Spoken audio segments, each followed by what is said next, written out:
What's going on YouTube? I'm the BowTie Fragrance Guy. I cover fashion on this channel, some style, grooming, and of course, fragrance tips.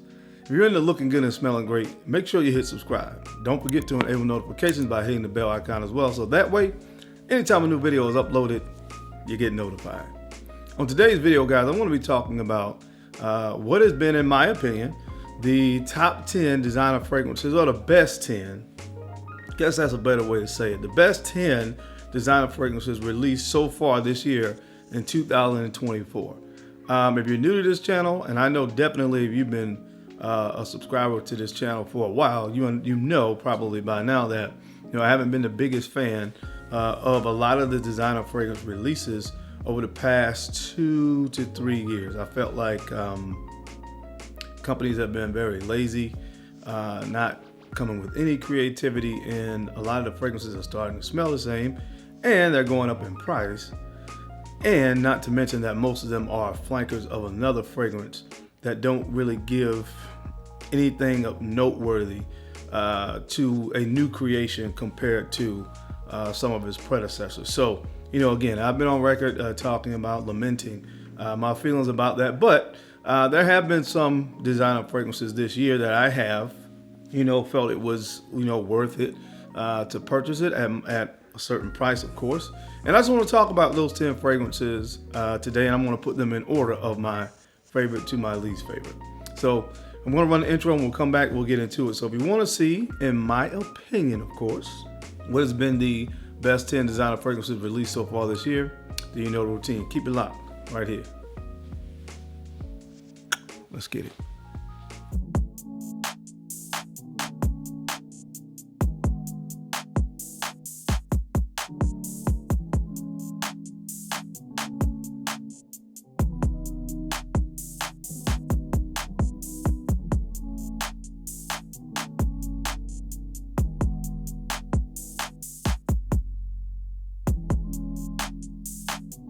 The BowTie Fragrance Guy.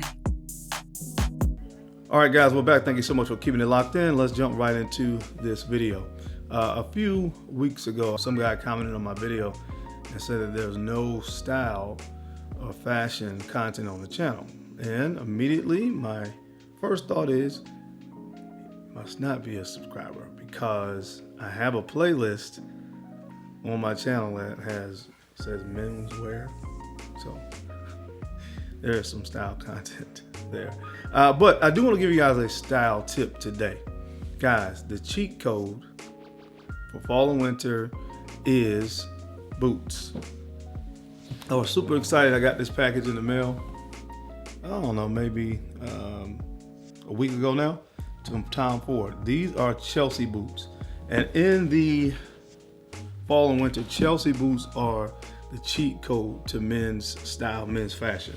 All right, so I'm gonna open this and show you guys what I got, and kind of talk to you guys about why I feel that way. This packaging is amazing. You get 2 dust bags with your shoes, and the dust bags actually say Tom Ford on them. I said we get some better shots of this stuff, but the dust bags actually say Tom Ford on them. I don't know if you can see that or not. Yeah, right there it says Tom Ford. And again, these are just some black Chelsea boots.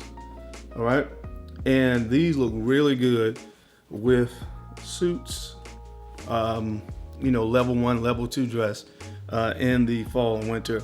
For me personally, another benefit to wearing boots is that, especially a lot of these Chelsea boots, they have a pretty considerable heel on them, which is about maybe 2 inches. So for some of us that are a little bit more vertically challenged, that's a bonus. You get to, look a little bit taller that day, so that's not, of course, a bad thing.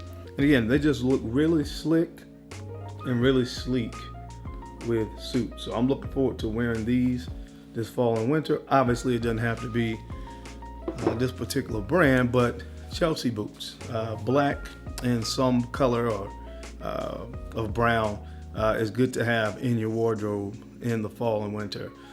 So if you don't have some, guys, again, that's the cheat code. That's my tip for the day. Make sure you get yourself some Chelsea boots for the cooler temperatures outside, because they look really, really good with suits. Trust your boy on that. All right, so let's go ahead and jump into the 10 fragrances. In the 10th spot, This fragrance comes from the brand of Paco Rabanne, and this is Invictus Parfum. Invictus Parfum. Some of the main notes in this is lavender, violet leaves, musk, and cashmere. Definitely those last two notes are really the highlights to me when I think about this particular release compared to the original Invictus. Definitely get more of that musk and that warmth that you usually get from cashmere. So it's a little bit warmer, a little bit, I would say, more woodier fragrance than the original Invictus, but it does smell good. I will tell you, this is one, if you definitely want to get noticed, this one, well, at least it's got me noticed. It'll get you noticed. It really performs really well. It's like the first Invictus. A lot of people were kind of drawn to that fragrance when I wore it. Would definitely get people's attention. Really good performance on it. It does smell good. But for me, it's just in the 10th spot. But I do think this one, price point wise in the whole nine, is worth taking a look at, comparatively speaking to what else has been released this year. So check it out from the brand of Paco Rabanne. Again, this one is called Invictus Parfum.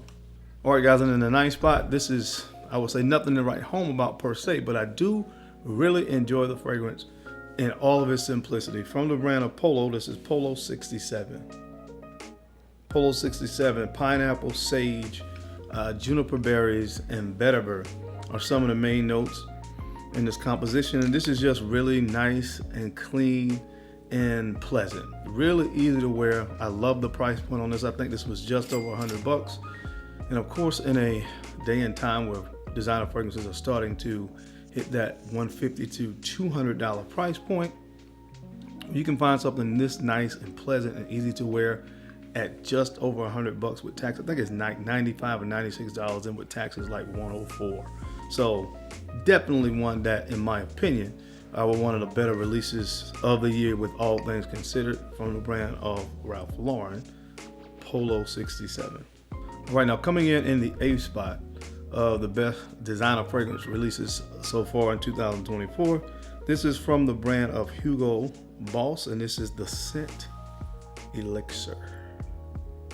The Scent Elixir. Sandalwood, lavender, and red pepper are the main notes in this fragrance. Kind of puts you in the mindset a little bit of Infrared from Spice Bomb. Just that really spicy, peppery nuance that you get in the opening from that red pepper. Obviously lavender here as well, so again, gives that traditional familiar masculinity that you get from a lot of designer fragrances that actually prominently feature the note of lavender, which there are laundry list of them, but it's really good release, really solid release in my humble opinion. So that one worth checking out in my opinion.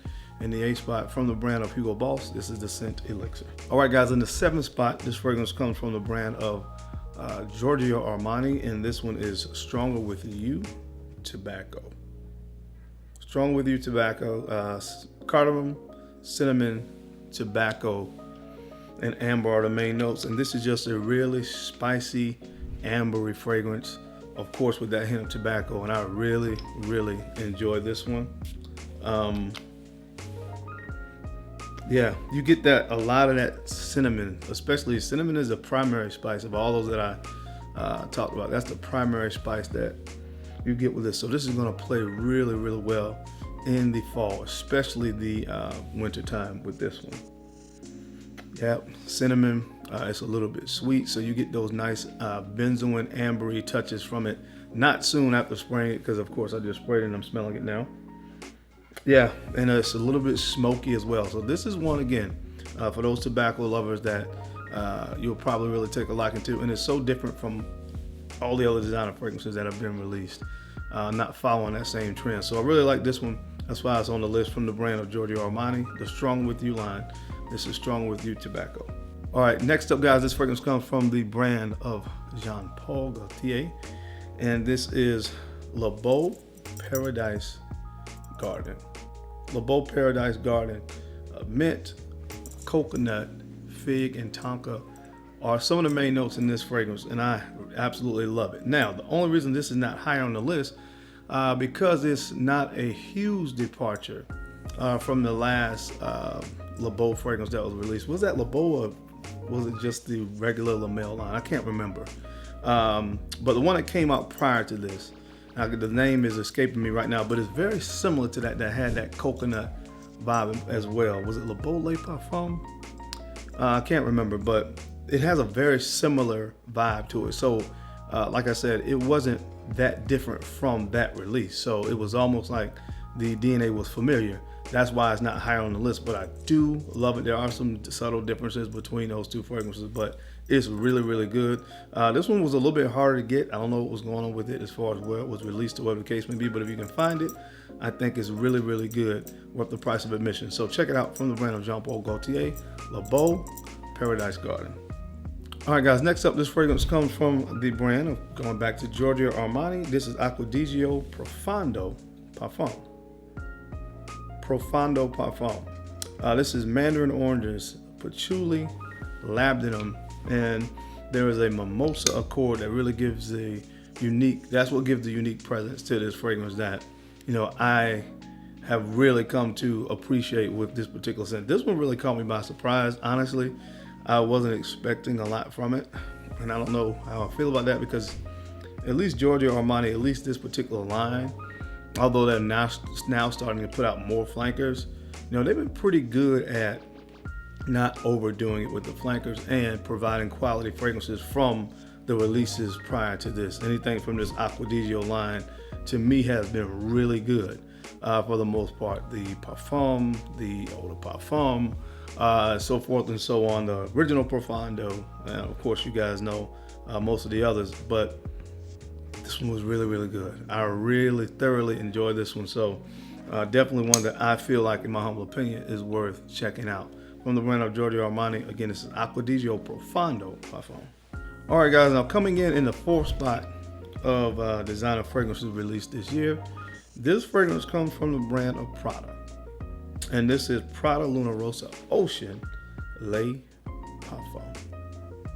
All right, and what you get with this one is amber, oak wood, and saffron. Amber, oak wood, and saffron. I've already put a nice little dent in this bottle. I was able to, you know, not able to, but I found myself wearing this when I started testing it out a few days in a row. Different time, wore it to work, wore it to the gym. You know, there's different environments. Really, really enjoyed the fragrance. Again, I wasn't the biggest fan of the price on this one, which I think, again, the initial retail was like $170. But like I said, I found this one from a very reputable seller on eBay for about $120, somewhere in that range. And to me, that's kind of sort of where I feel the value is for. You know, again, being a flanker, that being so many flankers in that line now, and there was just another flanker, the Prada Luna Rossa Ocean Parfum, I think, a few months prior. So, you know, kind of starting to get a little bit redundant, but the fragrance is really, really good. Really good, kind of signature scent, year-round fragrance, in my humble opinion, that most people will find very, very appealing and pleasant. So definitely, if you can find it at a good price, this one is worth adding to the collection, especially if you didn't get the Parfum. I kind of skipped over that one. I have the original and this one, and I think that's you know, kind of the sweet spot for me. So check it out from the brand of Prada. Prada Luna Rossa Ocean Le Parfum. Say that 3 times fast. All right, guys, and coming in the third spot, really just cannot go wrong with this kind of scent DNA from the brand of Chanel, who does fragrance well. There's that rhyming again. This one is Chanel Allure Homme Sport Super Ligra. All right, Super Ligra. This is cedarwood, grapefruit, musk, and sandalwood are some of the main notes. Just pleasant. It smells great. That's all I can really say. Great spring, summer fragrance, but definitely you can wear this year round. It's signature scent worthy, in my opinion. This just smells good. And what I love about this fragrance, you know, although the scent profile is not super creative or super versatile as far as, you know, coming up with something super creative that you've never smelled before, so to speak, but it just smells of great quality. And that's something that I love about Chanel fragrances. Not super complex. I think that's more sort of word I was looking for, but it just smells great, and you can tell it's of quality. This fragrance smells phenomenal. I love, like, another one where I've gotten, you know, a nice little dent in it. Nice little dent in it. Had a chance, kind of like Prada Luna Rossa Le Parfum, to wear it in some different settings, gym, because it's so versatile from that standpoint of environments you can wear it in. And I really, really enjoy it. So check it out from the brand of Chanel. This is a little on sport, super liquid. All right, guys, I'm coming in the number 2 spot. Some of you may disagree with me on this, but this is my list, and it is what it is. I love this fragrance, man. From the brand of Versace, this is Eros Energy. Look at the dent in this bottle. I've been rocking this one. I love it. Lemon, oak moss, black currant. Smells a lot like Creed Vintage, except for you replace that pineapple with a really bitter, kind of tangy lemon note. It smells good. I don't know what to tell you guys. I know that the Vintage DNA being replicated, duplicated is overdone, but it is what it is. At the end of the day, you like what you like, and I love this one, man. I love it. It just smells good. I don't know what else to tell you. Again, look at the dent. I've been rocking it. No decanting, no anything. This is just all me. So, proof is in the pudding. I love this stuff, man. It's in the number 2 spot for a reason. For no other reason than I can just tell you that I just love the fragrance, and that's what this is about at the end of the day. Love the price point on it too. It wasn't super outrageous. I don't remember what I paid now. It might have been like $115. So again, more familiar as far as what we're accustomed to paying for designer fragrances. Not 150, 160, 70, 80, 200 bucks. Priced well, smells great, it works. From the brand of Versace, this is Eros Energy. Big Dent Energy. And in the number 1 spot of designer fragrances released so far in 2024, drum roll please, from the brand of Thierry Mugler, this is Amen's Phantasm. Dark chocolate, patchouli, and pink pepper. Some of the main notes. I just did a review of this. If you did not see that, I will make sure I link that up here. Make sure you check that review out. This is the best designer fragrance released so far this year. Mugler, we haven't had a new, well, there was 1 or 2 over the past couple years, but again, not overdone. Not overdone as far as the releases with the brand. I love that. Price point is what it has always been with these fragrances, so I absolutely love that. That's everything about it. Gave me the nostalgia of when I first kind of got into talking about fragrances on the platform of YouTube. Some of the classics like, of course, Pure Havana, Pure Malt, Pure Tonka, Pure Coffee, the original Amen, which was released in 1996. Gave me all that nostalgia, man, because of the price point. They've always been $90. I remember one time one of them was $89. Didn't know the difference or why they had that $1 price point difference. But anyway, 90 bucks is what it costs for this size bottle, and it is absolutely worth it. To me, it is a merger between the original Amen minus the tar note and a little bit of an infusion of Pure Tonka. Love this stuff. Make sure you check this out. It is worth it in my humble opinion. So far, the best designer release of 2024 goes to Amen's Phantasm. But that is it, guys. That is my time. I hope you enjoyed this video today, as I gave you, in my opinion, what have been the top 10 designer fragrances released so far in 2024. What are some other great designer fragrances that have been released this year that you personally have been enjoying? I sincerely would love to hear from you down in the comment section. Now, as always, I sincerely appreciate you guys' time and your attention to these videos. I know you don't have to watch, but you do, and I sincerely appreciate that. Now, don't forget to take a few moments to like, comment, and subscribe. Make sure you're sharing these videos out to some other folks that you think could use the information or find it entertaining. Because I'm your guy, Darren. I'm the BowTie Fragrance Guy. I love to look good, and of course, I love to smell amazing. So until next time, keep looking good, keep smelling even better. I'll catch you on the flip side. Peace.